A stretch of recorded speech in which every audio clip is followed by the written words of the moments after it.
Bienvenido a esta serie de videos que estaré subiendo sobre cómo leer e interpretar los datasheets correctamente.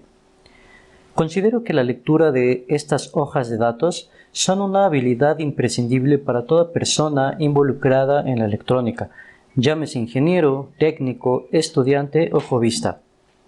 Como electrónicos, debemos consultar estas hojas de manera frecuente y comprender de principio a fin la información relacionada con el dispositivo en cuestión.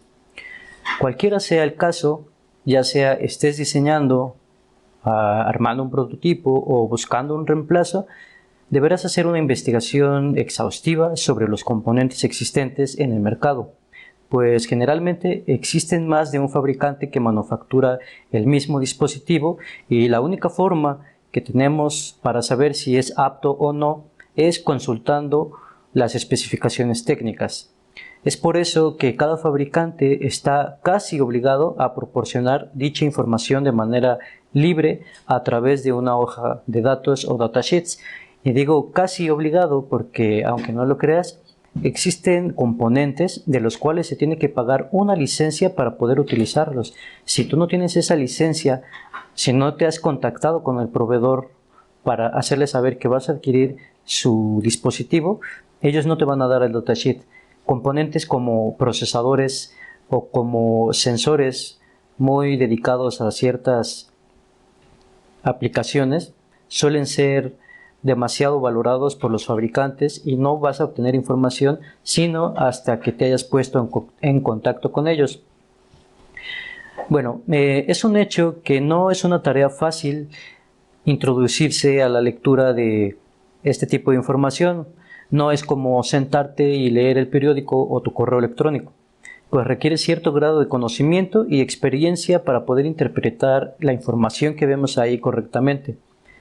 Es muy común que como principiante o toda persona poco relacionada con el tema, sumergirse en esta búsqueda puede ser una tarea un poco abrumadora. No saber dónde empezar, no saber qué significa cada cosa e incluso ni siquiera saber qué es lo que estás buscando. Y si a esto le sumamos que toda esta información está en inglés, pues puede ser una limitante incluso para un profesional. Pero bueno, no te preocupes porque yo también pasé por todo esto y recuerdo que me agobiaba al ver datasheets extensos y manuales de referencia de hasta 1000 páginas, como por ejemplo en el caso de un procesador ARM Cortex. Muchas veces también me encontré en un punto de no saber por dónde empezar y lo que pasaba muy frecuente, no saber interpretar o comprender la información plasmada en la hoja de datos. Por este motivo he decidido crear esta serie de videos, y sí, escuchaste bien, una serie de videos dedicada a cómo leer e interpretar los datasheets correctamente, no nada más un video. En esta serie pretendo explicar detalladamente la lectura de las hojas de datos de algunos componentes pasivos y algunos circuitos integrados. Espero que esta información sea de tu agrado y que con ella puedas aprender algo nuevo. Estoy casi seguro que ya has leído una hoja de datos. Si no es así tu caso, no te preocupes porque en esta sesión vamos a aprender las partes de los datasheets. Para poder comenzar el estudio de estas hojas de datos, es muy importante tener en cuenta lo siguiente, que no importa de qué dispositivo electrónico estemos hablando, ya sean componentes discretos o circuitos integrados, siempre tendrán asociado un datasheet. Y algo que también es muy interesante es que estas hojas de datos tienen una estructura muy similar. Es importante que consideres esto porque te puede ayudar a que no te confundas cuando estés buscando cierta información. Esta estructura se repite, no importa si es algún capacitor o algún circuito integrado complejo, son secciones bien definidas. Pongamos por ejemplo que tomas un libro. Todos los libros tienen una portada, después tienen un índice, un prólogo y finalmente el contenido principal. Análogamente, los datasheets siempre van a tener secciones en común. Ahora quizá te estás preguntando cuáles son estas secciones.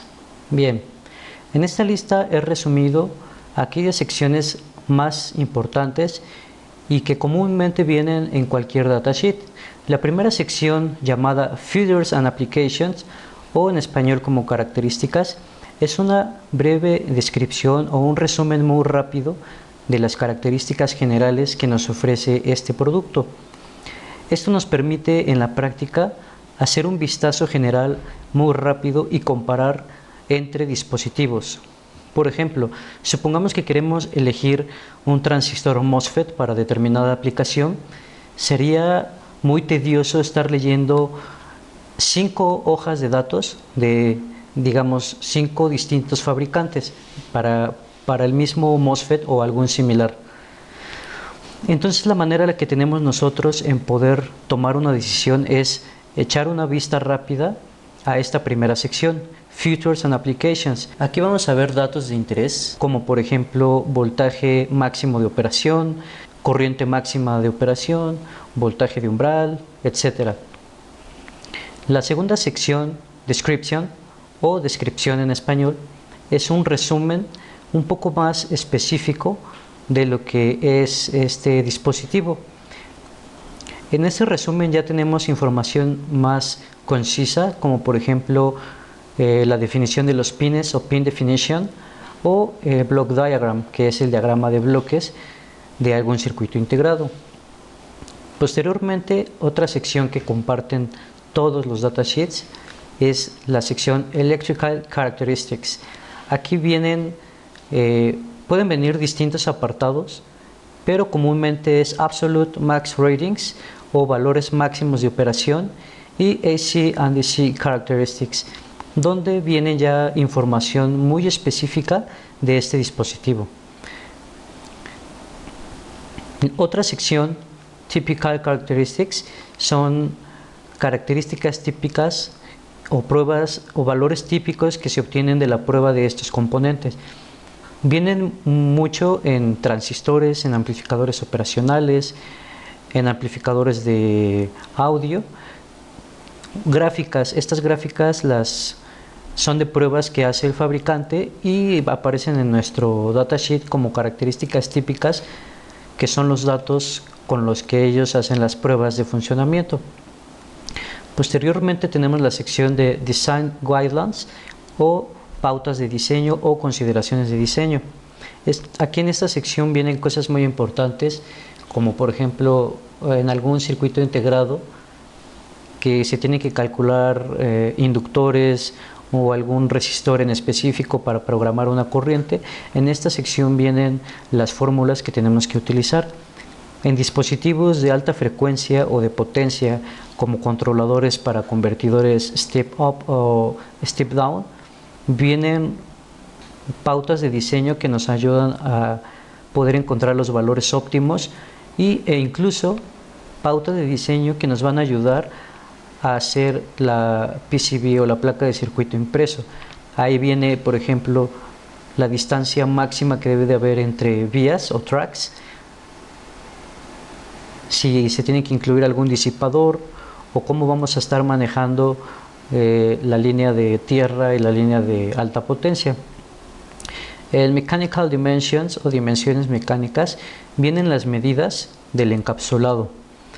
Viene también qué tipo de encapsulado se tiene, por ejemplo, si es DIP, si es SOT, si es QFT, etc. Vienen las medidas físicas del empaquetado y también viene las medidas del layout, que es el footprint cuando se va a montar en un PCB, las medidas de las pistas de cobre o de los pads de cobre en donde va a ir montado el componente. Finalmente tenemos la sección de Order Information. En esta sección viene explicado el código o el significado del código que tiene el componente. Si se dan cuenta, los componentes eléctricos o electrónicos tienen una matrícula grabada en el encapsulado. Pues esta información está explicada en esta sección, Order Information. Vamos a llevar a la práctica lo aprendido hasta ahora y les voy a mostrar aquí cómo vamos a analizar un datasheet. Tengo una hoja de datos de un IRS 2166 que es un controlador de un balastro electrónico que sirve para lámparas fluorescentes. Este dispositivo está fabricado por International Rectifier. Como vimos en la diapositiva anterior, tenemos una primera sección de features o características. Este es un pequeño resumen junto con la sección description de lo que es este dispositivo. Esta sección nos sirve, como les mencionaba, para poder hacer una selección rápida de algún dispositivo, leyendo aquí las características sin necesidad de irnos a secciones más específicas. Pues nosotros tenemos aquí un resumen. Por ejemplo, tenemos que este es un balastro, un controlador para balastro con corrector de factor de potencia y puede ser alimentado hasta con 600 volts y que funciona en una configuración de medio puente. También tenemos que al ser un circuito boost o step up, funciona en un modo de conducción crítica y que incluye el corrector de factor de potencia. Otra de sus características es que se le puede programar el tiempo de preheat, que es el tiempo en el que se deben de calentar los filamentos, y la frecuencia a la que se van a estar calentando. También tenemos otro subapartado titulado Package, en donde viene el empaquetado, que aquí nos muestra que está disponible en dos tipos de empaquetados. Uno es PDIP con 16 terminales y el otro también con 16 terminales, pero en un empaquetado SOIC.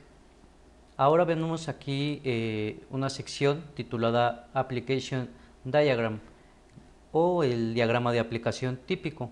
Es muy importante este pequeño esquema porque a nosotros como diseñadores nos permite saber cómo es que debemos de hacer una configuración mínima de este circuito integrado. Cabe destacar que estas propuestas no están optimizadas del todo para una aplicación en específico, entonces es responsabilidad del diseñador hacer los ajustes necesarios para que este circuito funcione en óptimas condiciones y con las especificaciones que nosotros deseamos. Aunque en todas estas secciones que les estoy mencionando no vienen en el orden, no van a venir en un orden específico como lo vemos en las diapositivas pasadas, pero sí están incluidos en todos los datasheets. Por ejemplo, aquí el diagrama a bloques aparece en la primera página. Habrá otras hojas de datos donde lo encuentres en el intermedio o incluso lo encuentres repetidas veces con algunas modificaciones o con un detalle más o con más profundidad de detalle. Aquí en esta sección, que es nuestra segunda página, tenemos los valores absolutos máximos. Esta tabla nos muestra el valor medido o el valor máximo que se espera en el cual funciona una terminal o en el cual nosotros podemos medir el valor máximo. Viene dividido en 1, 2, 3, 4, en 5 secciones. La primera sección es el símbolo. Este símbolo lo vas a ver repetido a lo largo de toda la hoja de datos. Y este símbolo es la abreviación y por consiguiente tiene una definición. Por ejemplo, para este primer símbolo que viene como V subíndice B, la descripción dice que es High Side Floating Supply Voltage, que es el voltaje superior de alimentación. Ahorita les voy a explicar a dónde está relacionado. Tenemos como un valor mínimo de menos 0.3 volts y un valor máximo de 625 volts. Aquí está la unidad, entonces todos estos de aquí de este cuadro comparten la misma unidad. O sea, todo esto está medido en volts. Todo esto. Ajá. Vamos a ver qué es, en dónde se encuentra este símbolo. Si nosotros nos referimos ahora aquí al diagrama de aplicación típica, vemos esta terminal, la número 14. Entonces aquí nos dice que aquí se puede tener un máximo de 625 volts. Ahora, si analizamos un poco más este pequeño diagrama, nos damos cuenta que está conectado a BS, viene hacia acá, pasa por este MOSFET y vemos que está conectado a la línea principal. ¿Ok? Este es un bus de alta potencia. Entonces, ¿qué nos puede decir este pequeño análisis? Que nosotros aquí a la entrada vamos a tener un voltaje desde 120 hasta 277 volts. Ajá. Y ese voltaje rectificado va a pasar por este inductor. Entonces aquí siempre va a haber una tensión máxima, una tensión mucho mayor que la que se tiene en la entrada, y que de hecho, si se observa, esa tensión se viene a la salida, que es donde se conecta la lámpara. Entonces aquí siempre va a haber un voltaje demasiado alto. ¿Cuál es ese máximo? Pues el máximo nos lo está diciendo aquí, 625 volts. Y así para cada uno de estos símbolos o parámetros nosotros vamos a tener acotado su valor máximo con el que trabaja. Es muy importante tener en cuenta que si nosotros excedemos estos niveles máximos, es casi seguro que nuestro dispositivo va a dejar de funcionar, existiendo un riesgo de que se queme, incluso de cortocircuito. Entonces nosotros tenemos que estar trabajando siempre en un rango menor al máximo especificado. Si yo, por ejemplo, diseño este inductor de una manera incorrecta y no considero que mi máximo es este, yo podría cometer un error de tener aquí un voltaje mayor de 625, por ejemplo 800 volts, y entonces este circuito integrado quedará inservible. Ahora tenemos aquí una tabla titulada como los valores recomendados o las condiciones de operación recomendadas. Esta es la contraparte de los valores máximos, entonces aquí son los valores recomendados de operación. Aquí, por ejemplo, tenemos que Bs debe de estar a 600 volts máximo, es el valor recomendado. Aunque no se tratan todos los que vienen aquí, pero son los valores críticos o esenciales recomendados. Tenemos aquí B sub S, lo tenemos acotado aquí, que prácticamente comparte línea con B sub E, y tenemos que el valor máximo recomendado 600 volts. Y lo mismo, así para estos valores que vienen aquí. Pasamos ahora con la hoja de características eléctricas, Electrical Characteristics. Esta tabla es la más larga de la sección.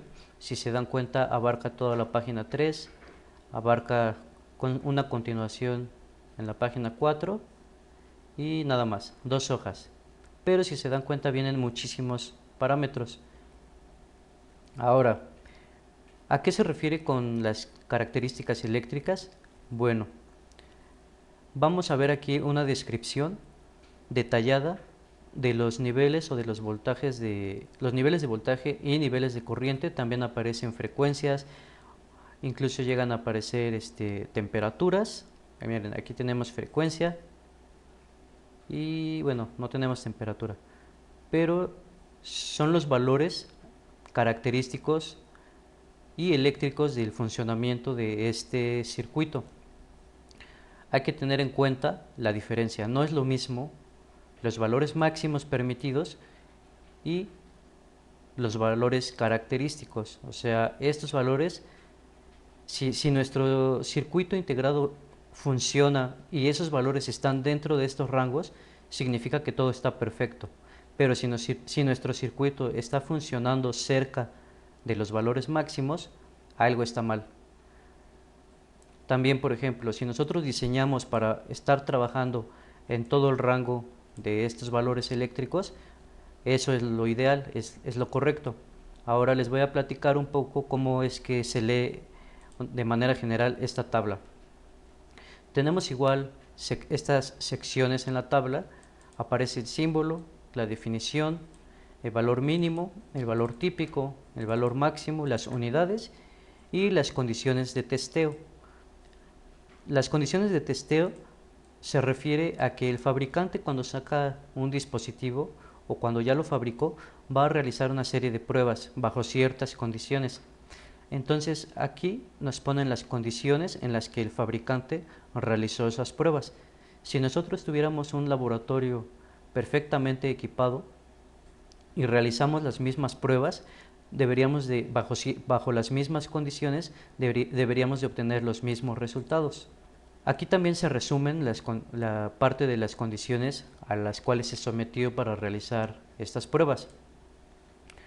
Tenemos, por ejemplo, que para estas pruebas se estuvo trabajando con un voltaje VCC igual a V sub E subíndice S, un voltaje V vías de 14 volts.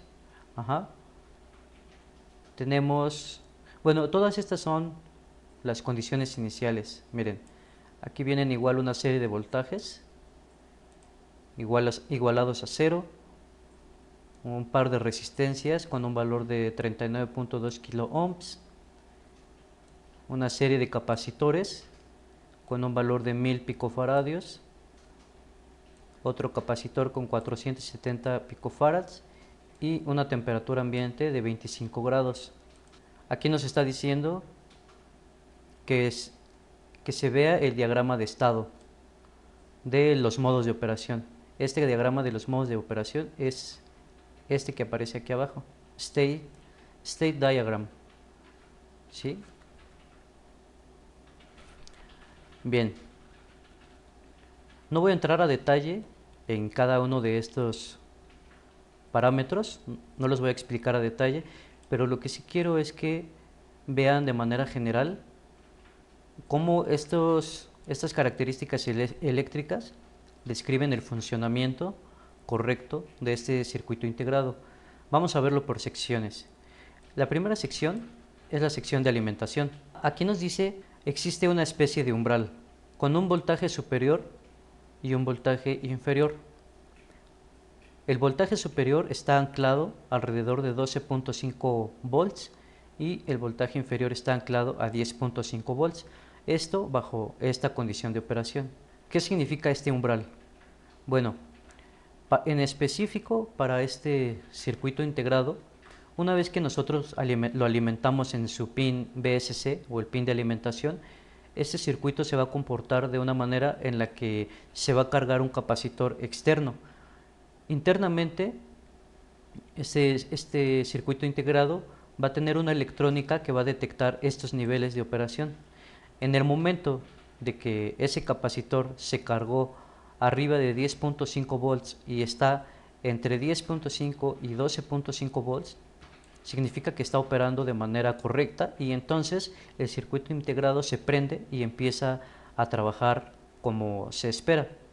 Tenemos un valor máximo, o sea una tolerancia, que puede estar excedido hasta los 13.5 volts y el mínimo, la tolerancia mínima es de 9.5 a 11.5 volts. Entonces, aquí tenemos otro voltaje que es el voltaje de histéresis.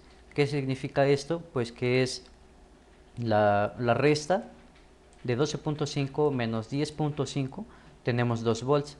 Es decir, el rango en el que debe de estar operando la entrada VCC o este capacitor, el voltaje para que esté funcionando correctamente es de 2 volts. ¿Sí? Espero que quede entendida esta parte. Les repito, es nada más una descripción rápida, porque lo que quiero que capten es la idea principal de estas secciones, no en sí cómo funciona este circuito integrado. Otra sección rápida es esta, que tiene que ver con el comportamiento del circuito, de la corriente que va a estar consumiendo. Por ejemplo, aquí, este parámetro, quiescent current, nos dice que este circuito integrado, mientras esté funcionando correctamente, va a estar consumiendo 30 microamperes. ¿Ok? Igual aquí en esta sección pues tenemos otros parámetros que están anclados a determinadas condiciones de prueba. Como les decía, este es un controlador con corrector de factor de potencia, es decir, que siempre trata de igualar este factor de potencia a la unidad, que es lo óptimo. Entonces aquí tenemos igual una serie de parámetros que están ligados a la parte del corrector de factor de potencia.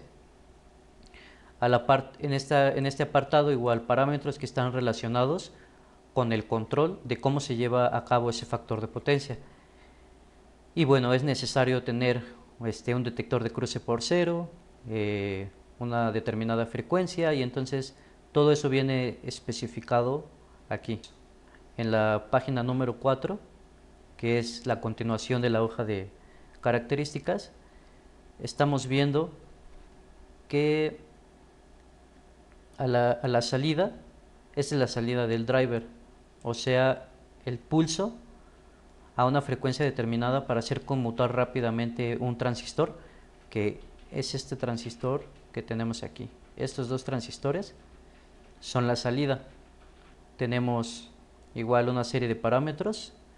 Por ejemplo, aquí, esto es muy importante cuando se diseña.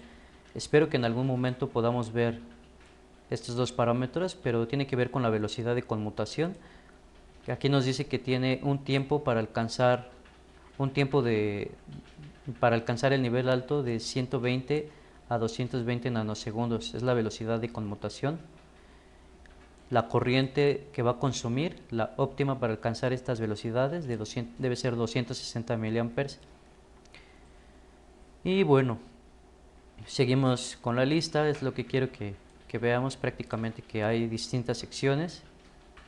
Ya meterse a detalle para entender completamente estos parámetros, pues es porque vamos a diseñar algún dispositivo, algún producto utilizando este circuito integrado. Y bueno, aquí viene toda esa información. Nos vamos a saltar ahora al diagrama de bloques. Es la otra sección que, como vimos en la diapositiva pasada, es una sección muy importante en toda hoja de datos. El que vimos aquí en la primera página es un diagrama de aplicación típica. Es como que es la parte externa de cómo nosotros vamos a conectar este circuito integrado.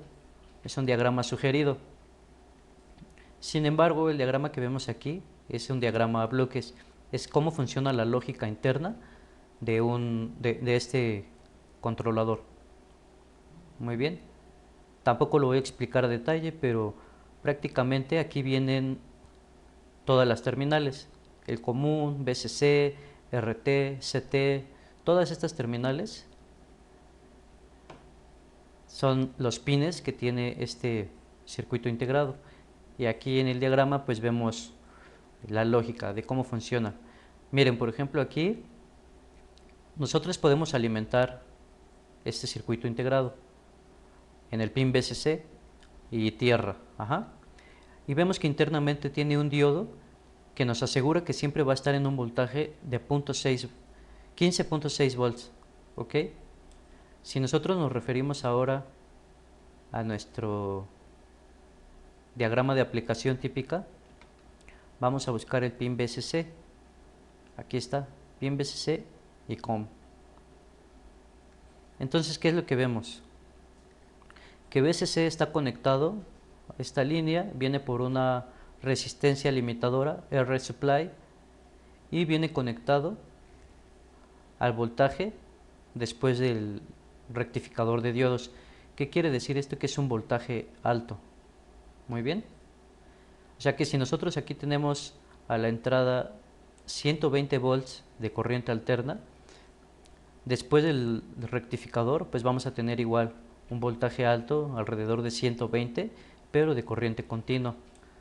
Muy bien, ahora ese valor viene aquí y tiene que pasar por una resistencia que nosotros tenemos que calcular este valor para hacer un divisor de voltaje y así poder alimentar la entrada de BCC. Ahora, aquí en este divisor de voltaje nosotros podríamos tener, no sé, calcularlo y tener 50 volts.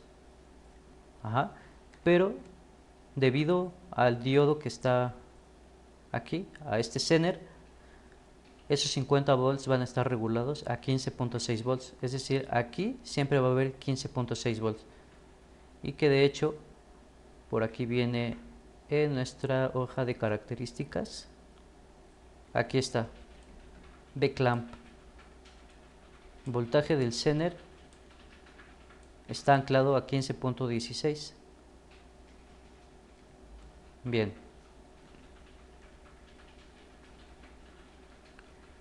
Entonces recuerden, diagrama de bloques es algo que también viene con mucha frecuencia en los datasheets.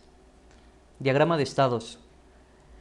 Cuando se trata de circuitos integrados, viene un diagrama de estados de cómo funciona o los estados en los cuales puede entrar este circuito integrado. Aquí, por ejemplo, nos dice que después de prenderlo, puede entrar en un estado que se llama Under Voltage Lockout o un modo de protección de voltaje. Hace una serie de cálculos, de comparaciones. Entonces, tampoco lo voy a explicar a detalle, solo una vista rápida. Aquí en este estado hace una serie de cálculos o comparaciones para después pasar, si se cumple, a este estado, Preheat Mode. Para poder pasar aquí se debe de cumplir que en VCC hay un voltaje mayor de 12.5 volts, es decir, el voltaje de umbral, como ya habíamos visto en la tabla anterior. Si es mayor VCC a 12.5 volts, pasa de este estado a este estado. ¿Ok? Ahora aquí en Preheat Mode, lo que hace este circuito integrado es calentar los filamentos o iniciar con el calentamiento de los filamentos de una lámpara fluorescente. Y para ello pues se necesita una frecuencia y un capacitor de carga para el tiempo que va a estar precalentando los filamentos. Ahora, si después se cumple este valor, que exista un voltaje de 10.8 en este pin o en este parámetro, va a pasar al siguiente modo, que es el modo Ignition Mode, modo de ignición. Aquí es cuando el controlador lanza un voltaje demasiado alto, un pico de voltaje y corriente, lo suficiente para iniciar la ignición de los componentes químicos que hay dentro del tubo fluorescente. Y entonces, si se cumple esto, un valor mayor a 12 volts en el pin CPH, pasa al modo de operación normal, Run Mode. En operación normal siempre va a estar como una especie de bucle trabajando y midiendo ciertos parámetros. Si dentro de ese bucle detecta este valor que ve que el voltaje en un bus es menor de 3, entra de nuevo al modo UVLO o de protección. Le regresa porque significa que algo pasó y vuelve a iniciar. Muy bien. ¿Cuándo pasa esto? Cuando B-bus es menor a 3, que por lo general es cuando se remueve una lámpara o que se apaga el sistema. Entonces vemos aquí en este diagrama de estados que para salir de Run Mode es porque pasó esto: lámpara removida o que se apagó el sistema. Viene para acá. Otra condición igual para regresar al modo de protección es que hubo una falla. ¿Cuál fue la falla? ¿Cómo la detecta? Aquí, en este pin Current Sense. Este es un pin que siempre va a estar sensando la corriente a través del sistema. Entonces, si se cumple o este parámetro, o este parámetro, o este parámetro, significa que hubo una falla. Entonces brinca a este modo. Igual, ¿cuándo pasa eso? Cuando se remueve la lámpara o cuando se apaga el sistema. Pero también si hay algún corto o algún funcionamiento fuera de lo normal, va a regresar a este modo para repetirse el proceso n veces. Entonces esta es la manera general en la que funciona este circuito integrado. Vamos a pasar ahora a la página número 7. Aquí tenemos una tablita de manera más visual, el nombre de las terminales del IRS2166D. Como quedamos, son 16 pins, 16 terminales, cada una tiene su símbolo. Y para saber que aquí tenemos qué significa, ¿no?, la descripción, pero para saber los niveles de operación de voltaje nos tenemos que referir a nuestra tabla de características eléctricas. Timing Diagram Ballast Section. aparecen las gráficas típicas del funcionamiento del circuito integrado. Si nosotros tenemos un osciloscopio, podemos observar el comportamiento de este circuito con estas gráficas. Aquí, por ejemplo, vamos a empezar analizando primero esta gráfica, ¿sí? Es una gráfica de BCC y tenemos un nivel de umbral máximo y un nivel de umbral mínimo. El máximo está a 15.6, que si pueden ver es el nivel al cual lo debe de anclar el diodo Zener, si no mal recuerdo es 15.6. Aquí está. Ese va a ser el valor máximo y el umbral aquí está especificado 12.5 y 10.5. Entonces vamos otra vez a la gráfica y mientras nuestro pin BCC esté arriba de el umbral mínimo y por debajo del umbral máximo, inicia el proceso de arranque para después mantenerse en 15.6 volts. Si se dan cuenta, es una gráfica constante, se mantiene en 15.6 volts. Aquí viene la gráfica del preheat.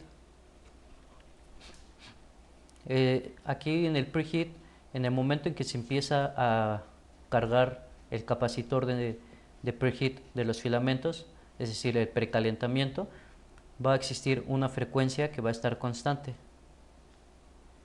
Este es el tiempo de carga de los capacitores. Y el pin CS va a estar sensando 1.5 volts, que le va a estar indicando la corriente que está atravesando el circuito integrado y cómo va a estar funcionando. Ahora, estas gráficas están muy ligadas al diagrama de estados.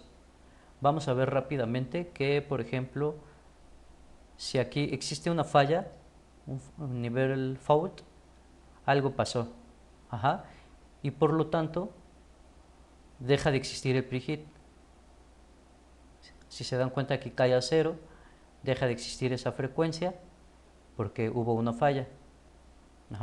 Cuando en el momento de la ignición, ¿cómo sabe el sistema que empieza la ignición? Pues porque alcanza un nivel máximo de 1.25 volts, que es este pico que vemos aquí, y entonces al iniciar la ignición la frecuencia cambia, que lo podemos ver aquí también, ignición, porque la frecuencia para el preheat es mayor, que es este valor que tenemos aquí.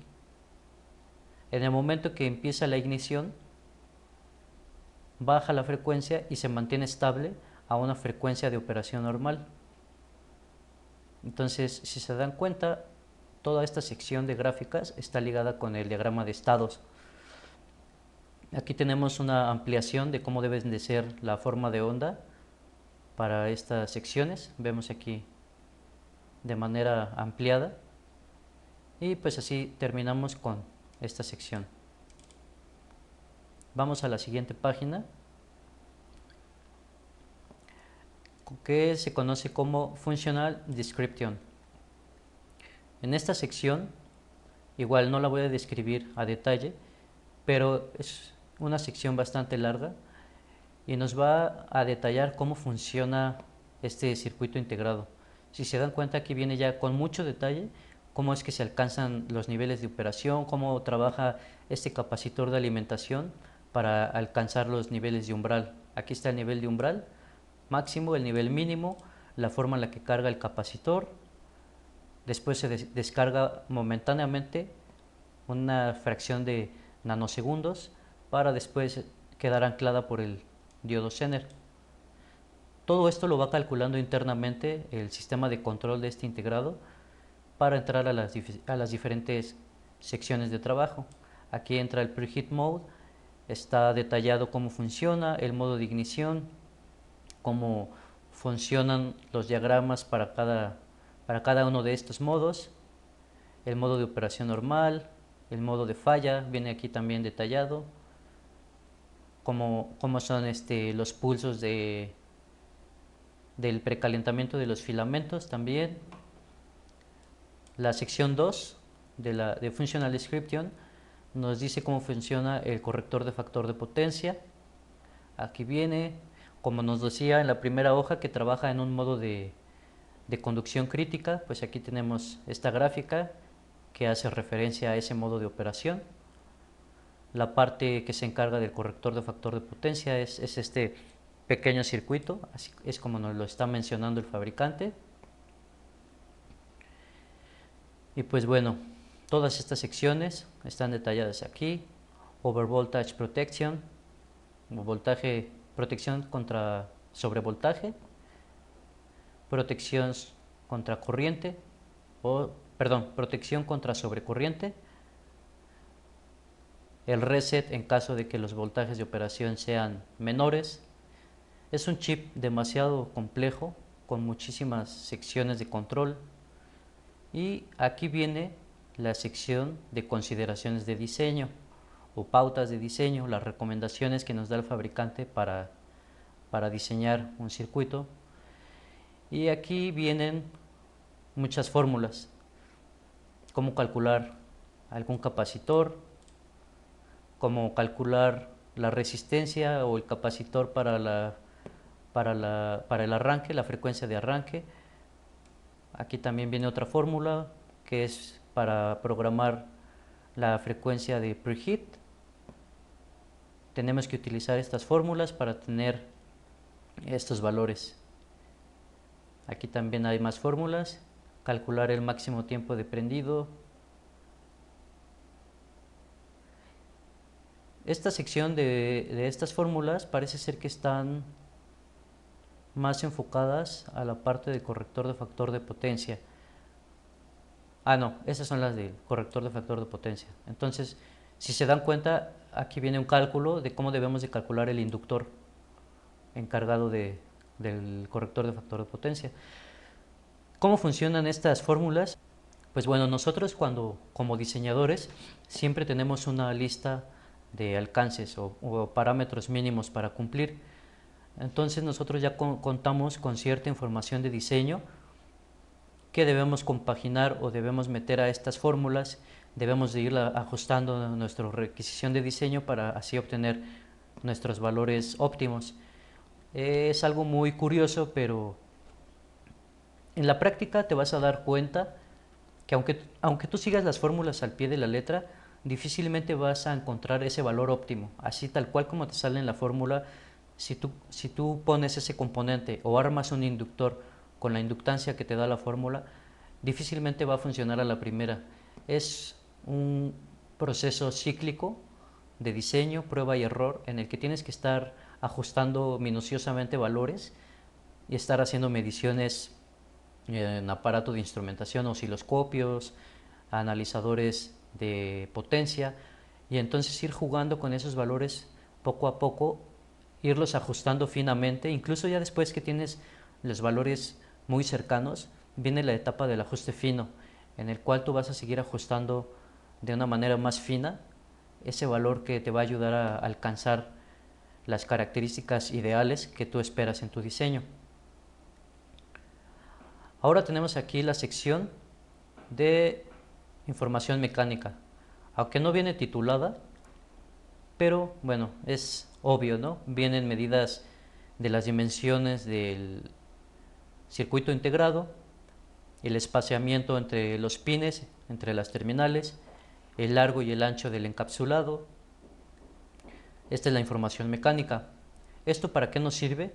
Igual como diseñadores nos sirve mucho porque hay momentos en el cual nosotros tenemos que diseñar nuestras librerías en software de diseño especializado para PCBs. Esta información nos sirve para poder hacer los pads, de que el tamaño adecuado para los pads, la distancia para los pads. Muchas veces es recomendable hacer un modelo 3D del componente, entonces aquí tenemos las dimensiones físicas para el modelo 3D. Y aquí igual, esa es la sección para el encapsulado PDIP, que es un encapsulado de tecnología Through-Hole, y el encapsulado SMD. Por supuesto es más pequeño y vienen también sus dimensiones. Y para finalizar, la sección es la de Order Information. Aquí viene. En esta sección viene información útil para nosotros pedir al fabricante eh, este componente. Hay veces que como minoristas, o como hobbyistas, o como técnicos, como ingenieros también, podemos ir a las tiendas donde venden componentes electrónicos y pedir por unidad, ¿no? Pero ellos que son proveedores se encargan de pedir con esta información, se encargan de pedir los rollos. Estos rollos tienen alrededor de 2500, depende de cómo lo maneje el proveedor o el fabricante, pero es un rollo o tiras que tienen muchísimos componentes. En la industria, las máquinas pick and place, que son aquellas máquinas robóticas que posicionan automáticamente los componentes en la placa de circuito impreso, se deben surtir con estos rollos. Tienen unos receptáculos en donde se cargan estos rollos, así como cuando cargas, por ejemplo, una USB en tu computadora, que insertas la USB, estos rollos también se insertan en receptáculos especiales y se alimenta a la máquina de una tira de hasta 2500 dispositivos que automáticamente va a ir tomando el brazo robótico y posicionándolo en el lugar donde va. Aquí tenemos la descripción de la matrícula de este circuito integrado. Tenemos que como part number IRS. Después viene una serie de X, que son los códigos que le pone el fabricante. De hecho, bueno, no sé por qué no viene la descripción aquí, pero debería de venir una tabla indicando qué significa esto. Tenemos aquí igual en la matrícula otra información. Viene aquí un referido con esta tablita. Marking code, que es lo que significa este signo de interrogación. Parece ser que si tiene una P significa que está libre de plomo. Aquí nos indica que es el pin número 1. También viene el logo de International Rectifier, el código del lote, porque todos estos componentes tienen una matrícula del lote de producción. Aquí viene, ¿no? Entonces, esta es la forma en la que nosotros podemos saber qué significa cada componente de la matrícula. Y eso es todo. Acabamos de terminar de analizar completamente y de manera general las secciones de cómo funciona, de cómo está dividido un datasheet. Me voy a ir al inicio para hacer un breve resumen. Recuerda, todos los datasheets tienen secciones en común. No importa del dispositivo que se trate, si es un dispositivo, un componente pasivo o un circuito integrado. En el datasheet estas secciones, aunque tal vez no aparecen en el mismo orden, pero están muy relacionadas, y esto es muy importante que las tengas en mente, porque esta relación te ayuda a que no te confundas al momento de buscar la información que deseas. En este resumen rápido tenemos el encabezado que nos dice el nombre de la compañía, el nombre del componente. Pasamos rápidamente a una descripción breve y rápida de cómo se comporta este componente, sus características. Muchas veces se incluye en las primeras páginas un diagrama de aplicación típico que recomienda el fabricante, con el cual nosotros como diseñadores podemos partir para realizar un diseño, y que debes de tener en cuenta que el diseño sugerido no es el óptimo y muchas veces vas a tener que ajustar ciertos valores para poder alcanzar el ajuste ideal. Tenemos después la tabla de valores absolutos máximos, y recuerda que no debes de exceder el máximo propuesto de estos valores, a no ser que quieras dañar tu componente. Viene la tabla de valores recomendados, viene la tabla de características eléctricas. Recuerda que aquí vienen las mediciones que tú puedes obtener en estas terminales, o lo máximo que le puedes, o lo recomendado que tú puedes inyectar de determinada señal corriente o voltaje, igual en estas terminales. Se incluye también comúnmente un diagrama a bloques, el cual nos describe el comportamiento lógico, el comportamiento de la lógica interna de este controlador. Posteriormente vemos también un diagrama de estados que nos dice el proceso lógico que lleva a cabo los diferentes estados del controlador. Pasamos después igual a una breve descripción de las terminales con su nombre, el número de PIN, el símbolo. Rápidamente también aparece muy común un diagrama de gráficas de cómo se comporta. En este caso lo definen así como Timing Diagram Ballast Section, pero muchas veces en transistores, sobre todo en MOSFETs, vas a ver unas curvas típicas o le llaman curvas características. Es algo similar a esta sección, en donde de acuerdo a las pruebas que realiza el fabricante, tú vas a ver en esas curvas típicas cómo se comporta, por ejemplo, temperatura contra voltaje o frecuencia contra distorsión. Entonces, en esas curvas típicas podemos ver cómo se comporta nuestro dispositivo. Aquí en esta sección es algo con unas curvas más complejas y están muy ligadas con la sección de los diferentes modos de operación. Pasamos después a una sección más completa la función, del funcionamiento, Functional Description. Recuerden que aquí viene muy detallado cómo funciona cada modo de operación. Esa sección se extiende hasta las pautas de diseño. Tenemos aquí en las pautas de diseño o consideraciones de diseño varias ecuaciones o fórmulas que nos permiten calcular los valores adecuados y que es muy importante que tengas en cuenta que no siempre van a salir a la primera. Recuerda que siempre vas a tener que hacer ajustes y después más ajustes finos para poder obtener los valores deseados en tu diseño. Seguimos aquí hasta aquí termina la sección de ecuaciones. Después viene al final, ya para terminar, información mecánica relacionada con las dimensiones físicas del componente y la información del Order Information, que nos permite identificar el número de matrícula del componente y también la manera en la que el fabricante distribuye este componente, que por lo general es por medio de rollos que se insertan en máquinas automáticas pick and place y que posicionan los componentes en la placa de circuito impreso. Hemos llegado al final de esta presentación y quiero dejarles algunos consejos útiles que los ayudarán a comprender de mejor manera las hojas de datos. Como primer consejo, es sumamente necesario aprender vocabulario técnico en inglés. Como pueden ver, los datasheets están escritos en idioma inglés.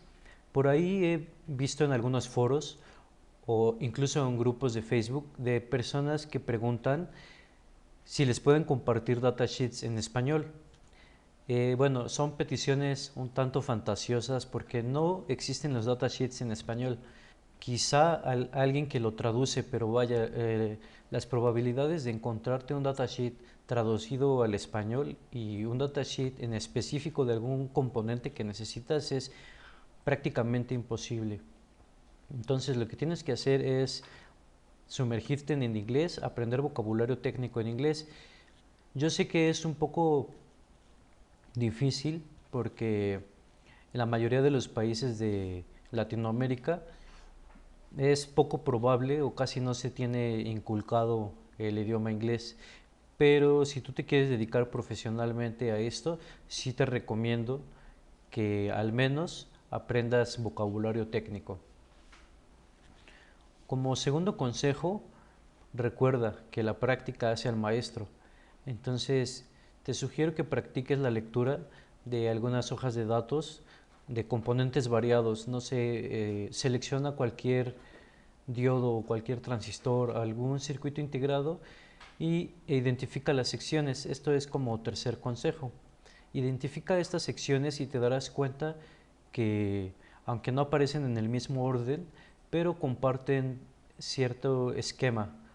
Finalmente, identifica el nombre y el significado de algunos parámetros, ya sean frecuencias de operación, voltajes, corrientes de operación, valores máximos, valores mínimos, todo lo que haga posible que te familiarices más con el componente. Y bueno, hemos llegado al final. Espero que esta información haya sido de tu agrado. No olvides darle like a este video y a recomendarlo a todos tus conocidos. Recuerda seguir este canal para poder enterarte de los nuevos videos que estaré subiendo acerca de esta sección.